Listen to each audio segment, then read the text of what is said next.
वैसे गुरु जी कहेंगे, खो संत कहेंगे भजन करो, राम कहो राम कहो राम कहो। बाप रे, अरे राम भजो, वो तो ही नहीं है महाराज भजन, समय ही नहीं है। एक माला जप लो, बोले इतना भी समय नहीं है। वो लड़ने के लिए, बुराई करने के लिए घंटे बैठा लो तो भी कोई दिक्कत नहीं, खूब प्रेम से करेंगे। उसने ये कहा, उसने ये कहा, कैसी हवा चुनाव की चल रही है ये बता, कौन जीतेगा भैया।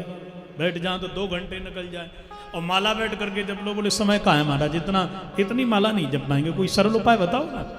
भजन के लिए करने के लिए समय नहीं है, और भोजन के लिए समय ही समय है,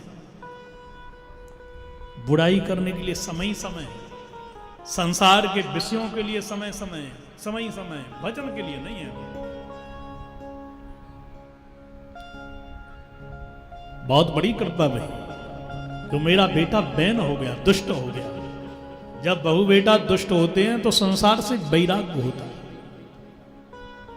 सोच अपनी अपनी है, कोई घटना घटती है तो भक्त सोचता है भगवान की कृपा है, और जो अभक्त है बोले हमारे साथ ही क्यों हुआ, दूसरे के साथ क्यों नहीं हुआ। अरे भाई, जो घटना घट रही है इसमें प्रभु की कृपा का अनुभव करो ना, कुछ ना कुछ अच्छाई होगी। कि तुम घर के बाहर निकले और तुम गिर गए, हो सकता है कि आगे बड़ा एक्सीडेंट होने वाला था। इसलिए हर घटना में भगवान की कृपा का अनुभव करना ही ये भक्ति की सर्वोपरि श्रेणी है। बहुत अच्छा हुआ राजा ऐसे जंगल में गए कि लौट करके दिसे ही नहीं। उस समय भारत में क्योंकि राज प्रथा थी, राजा को बहुत खोजा मंत्रियों ने, पर राजा नहीं मिले। क्या करें, बोले बहन को ही गद्दी पे बिठा दिया जाए। बहन को बिठा दिया, वैसे ही सांप दूध और पिला दिया। दुष्ट वैसे ही सत्ता की शक्ति मिल गई, इसने बैठते ही पैराध्यादेश पारित कर दिया।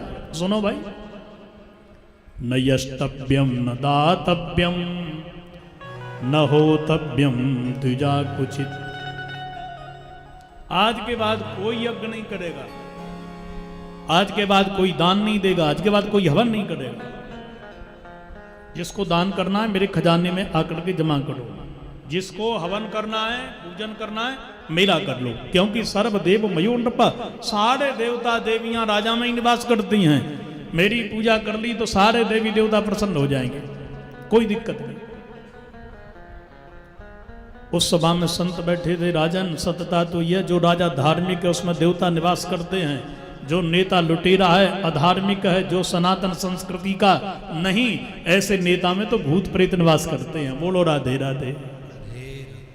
जो इतना सुना सो खड़ा हो गया वो तो। अरे बालसा बतयूजन व अधर्मे धर्म मानना, तुम पापी दुष्ट कहीं के हो, मेरा खाते हो गाते विष्णु का। तुम तो उसी प्रकार से हो जैसे एक पतिव्रता खाए पति का और गाय किसी यार का, इसी प्रकार से तुम लोग हो। इतना महाराज ये बका, संतों ने खड़े होकर के कहा राम राम, धिक्कार है हमारे लिए। इतना कहते ये गद्दी से नीचे गिरा और मर गया। मैया ने तेल की कढ़ाई में रखा, क्योंकि अराजकता फैल गई। जब कोई शासन नहीं होगा तो स्वाभाविक अराजकता फैल जाती है। इसलिए अंत में जाकर के संतों ने देखा कि प्रजा बड़ी परेशान है, कोई राजा नहीं है, क्या करना चाहिए। तब इसके शरीर का मंथन किया, दोनों पैरों का काला पुरुष प्रकट हो गया, और संतों से कहा कि मैं क्या करूं। बोले निश्चित तुम कुछ नहीं कर पाओगे, बैठ जाओ, शकल के ही ठीक नहीं लग रहे हो तो अकल के कैसे बढ़िया होगे। इसलिए यहीं से निषाद वंश प्रकट हो गया।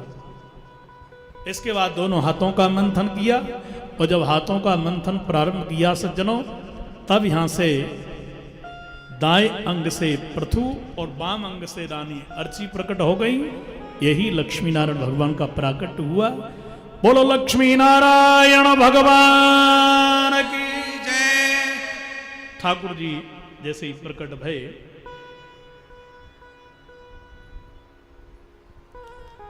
तो सारी की सारी प्रजा ने आकर के स्तुति गाई और हाथ जोड़ करके सब प्रार्थना करने लगे। हे सूत हे मागध सौम्य बंदिन, लोके धुना स्पष्ट गुणस्य में सब पृथु जी महाराज की स्तुति गा रहे हैं।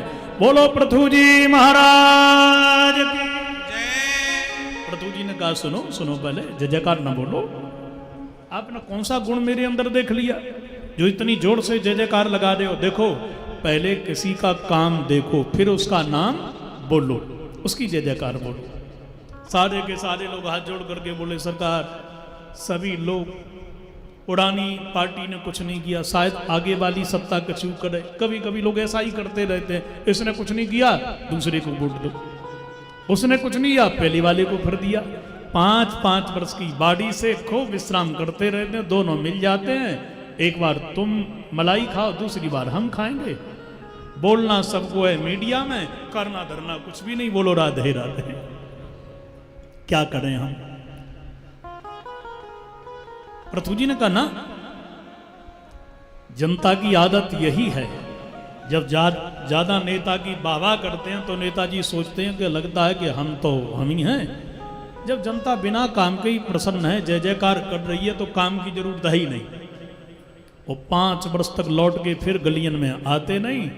जनता भगवान की हुई नहीं तो इंसान की होगी क्या? 5 वर्ष के बाद में वही मुर्दाबाद के नारे लगाने लगे, बोले वोट इस पार्टी को नहीं देंगे चाहे कछु हो जाए। इसलिए पहले काम देखो, फिर नाम जपो। मेरा काम देखिए, लोगे धुना स्पष्ट गुण में से। क्या गुण तुमने मेरे अंदर देख लिया? क्या बात है तुम्हारी, बताओ। सो सामने खड़े सारे के सारे किसान बोले, महाराज धरती में अन्न बोते हैं, अन्न पैदा नहीं होता, सारा का सारा बीज ही धरती खा जाती है।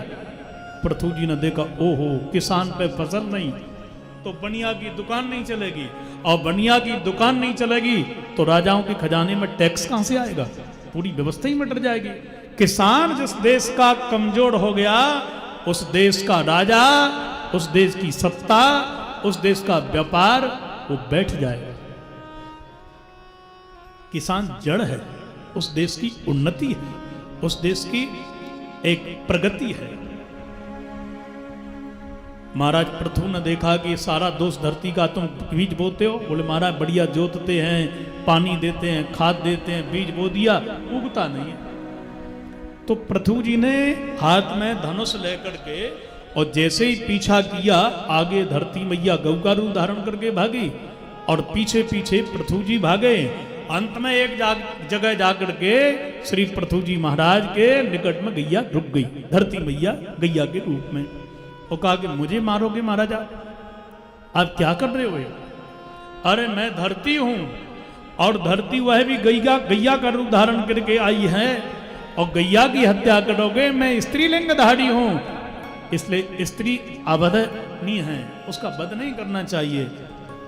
महाराज पृथु जी ने कहा कि देखो देवी, चाहे वो स्त्री हो, चाहे पुरुष हो, चाहे नपुंसक हो, दूसरे जीवों को जो कष्ट देता है उसको मारने में कोई पाप नहीं लगता है, कोई भी हो। पुमान यो सुदु तक्लीवा आत्म संभावनो धमा भूतेषु निर्नो क्रोशो न पाणाम तद बधो बधा। उसका बध ही अबध है, उसको मारने में कोई पाप नहीं लगता है। धरती मैया ने कहा मैंने कौन सा पाप कर दिया महाराज? बोले इतने किसानों ने बीज बोया, तुम्हारे अंदर बीज डाला, पर उनके अनाजों को भी खा गई तुम, उगा करके नहीं दिया। धरती मैया ने गौ के रूप में कहा महाराज जितने भी हैं सर्वभक्षी हो गए हैं, अधर्मी हो गए हैं, पाखंडी पापी हो गए हैं। और कोई माँ दूसरे के बच्चे को दूध नहीं पिलाती है, अपने बच्चे को दूध पिलाना उसका धर्म है, उसका कर्तव्य है। मेरा सिद्धांत है जो न मेरे राम का वो न मेरे किसी काम का। सब धार्मिक प्रजा नहीं है, सब अधार्मिक हो गए। हाँ, आप धार्मिक बनाओ प्रजा को। मैं प्रतिज्ञा करती हूं कि हर वर्ष नहीं, हर महीने जैसा मौसम होगा मैं सब्जी, फल, घास, अनाज, औषधि, रत्न सब दूंगी। पृथु जी ने कहा कि मैं प्रतिज्ञा करता हूं हर व्यक्ति के लिए धार्मिक बनाऊंगा। तो धरती मैया ने कहा कि मैं गऊ का रूप धारण करके आपको सब रत्न देती हूं, दो लीजिए। अलग अलग बछड़े बने, सब रत्नों का दोहन किया। पृथु जी ने धरती को धार्मिक बनाने के लिए 100 यज्ञों का संकल्प लिया, अपने बाण से पृथ्वी को समतल कर दिया। इस वसुंधरा के लिए अपने नाम से प्रचलित कर दिया। उसी दिन से इस वसुंधरा का नाम पृथ्वी पड़ गया। पृथु जी महाराज ने 100 यज्ञ का संकल्प लिया। 100 यज्ञ का घोड़ा चुरा करके महाराज इंद्र भागा। अंत में जाकर के ऐसे मंत्रों को पढ़वा दिया, ये इंद्र ही स्वयं खिंच करके अग्निकुंड में जाने लगा। तब श्री भगवान हरि पधारे यहाँ, और यहाँ पर दोनों का एका हो गया, इंद्र का और महाराज पृथु का। सनकादि आए, दिव्य सत्संग किया। अंतिम समय राज सत्ता को, बेटा अंतर्धान को देकर के पृथु जी महाराज सीधे जा रहे हैं अपने धाम के लिए। पर पृथ्वी ने ही धरती पर स्वर्ग बना दिया। अपनी राजधानी जो पेहोवा है, ये पृथु की राजधानी कुरुक्षेत्र के बगल में है। और इस जगह को वरदान मिला कि जो भी प्राण त्यागेगा कोई, ये सीधा स्वर्ग जाएगा। इसलिए महाभारत का युद्ध भी इसी जगह कुरुक्षेत्र में भगवान श्री कृष्ण ने करवाया कौरव पांडवों के बीच में। और पृथु जी यहां से चले गए। बोलो पृथु जी महाराज